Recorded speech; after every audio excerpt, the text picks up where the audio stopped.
తెలంగాణలో విద్యా వ్యవస్థ అగమ్య గోచరంగా మారింది. సాక్షాత్తు సీఎం రేవంత్ రెడ్డి ఎడ్యుకేషన్ మినిస్టర్గా ఉన్నప్పటికీ సర్కారు స్కూళ్ల పరిస్థితి దారుణంగా తయారైంది.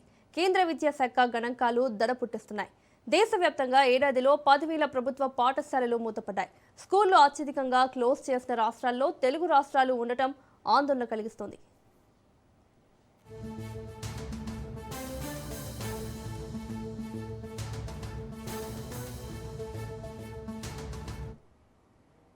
దేశవ్యాప్తంగా 2024-25లో 8,89,806 ప్రైమరీ స్కూల్స్ ఉంటే 2025-26 నాటికి 8,79,940కి తగ్గింది.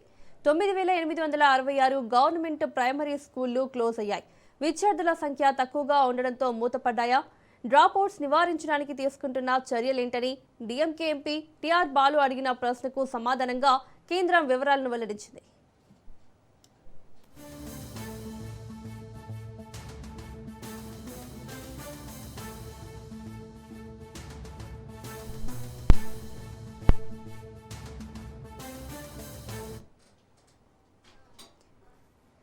యూడీఐఎస్ఈ ప్లస్ గణాంకాల ప్రకారం మేఘాలయ, తెలంగాణ, ఆంధ్రప్రదేశ్ రాష్ట్రాల్లో అత్యధికంగా గవర్నమెంట్ ప్రైమరీ స్కూల్స్ మూతపడ్డాయి. సంఖ్యాపరంగా అత్యధిక తగ్గుదల మేఘాలయలో నమోదైంది.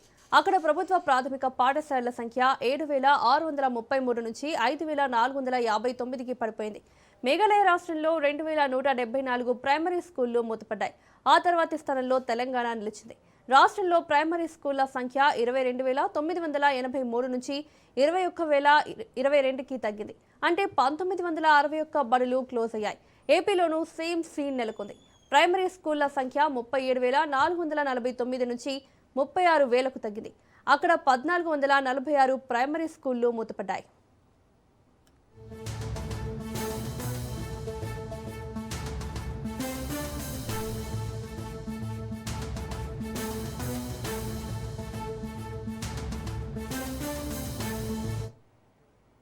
మధ్యప్రదేశ్లో 1,043, కర్ణాటకలో 615, పశ్చిమ బెంగాల్లో 587, రాజస్థాన్లో 473, మహారాష్ట్రలో 357, హిమాచల్ ప్రదేశ్లో 259, అస్సాంలో 209, యూపీలో 167 ప్రాథమిక ప్రభుత్వ పాఠశాలలు తగ్గాయి. మరోవైపు బీహార్లో ప్రాథమిక ప్రభుత్వ పాఠశాలల సంఖ్య 66,803 నుంచి 66,915కు పెరిగింది.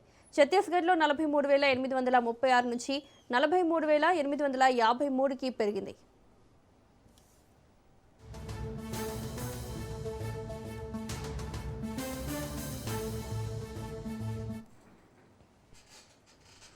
విద్య ఉమ్మడి జాబితాలో ఉన్నందున పాఠశాలలను తెరవడం, మూసివేయడం, హేతుబద్ధీకరించడం రాష్ట్రాలు, కేంద్రపాలిత ప్రాంతాల పరిధిలోకి వస్తాయి.